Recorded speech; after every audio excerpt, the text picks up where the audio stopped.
क्या आपको कराटे आता है?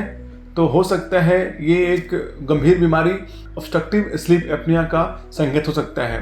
तो ये कराटे आना एक आम बात नहीं है और इसका सबसे पहले जानना जरूरी है कि कराटे क्यों आता है।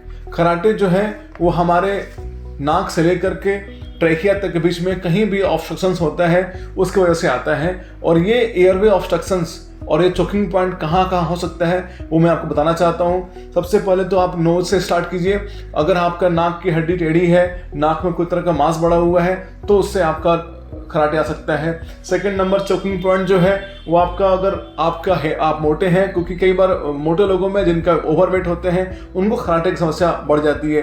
तो आपका जो टंग के पीछे वाला हिस्सा है अगर वो बल्की है और उसके वजह से आपका एयरवे कोलैप्स हो रहा है, उससे कराटे आ सकता है। तीसरा नंबर, अगर आपका एपिग्लोटिस जो हमारा सांस लेने का जो रास्ता होता है उसका जो ऊपरी हिस्सा होता है वो अगर फ्लैबी हो और वो अगर बिल्कुल भी ढक जाए, एयरवे को ऑब्स्ट्रक्ट कर दे, तो भी आपको कराटे आ सकता है।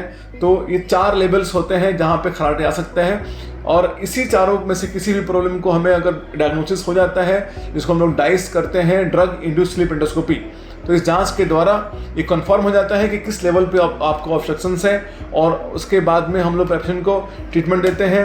आइदर उनको सीपैप डिवाइस देते हैं जो लोग को सर्जरी नहीं करानी है, या फिर उनको लग रहा है कि हमें डिवाइस से ही हमको कराटे नहीं आ रहे हैं, सांस अच्छे से आ रही है, सुबह में हमको दिन में फ्रेश फील करते हैं, कोई तरह का प्रॉब्लम नहीं होता है, तो उनको हम लोग डिवाइस देते हैं। अदरवाइज सर्जिकल ट्रीटमेंट भी अवेलेबल है और सर्जरी से भी ये कराटे हमेशा के लिए ठीक हो जाता है।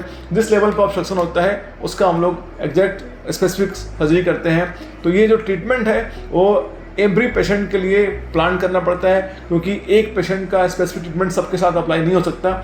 जिनको जो ज़रूरत है हम लोग वैसे उनको ट्रीटमेंट देते हैं, बट इसको इग्नोर करना आपके ज़िंदगी के लिए, आपके हेल्थ के लिए बिल्कुल भी नुकसानदायक है। धन्यवाद, थैंक यू।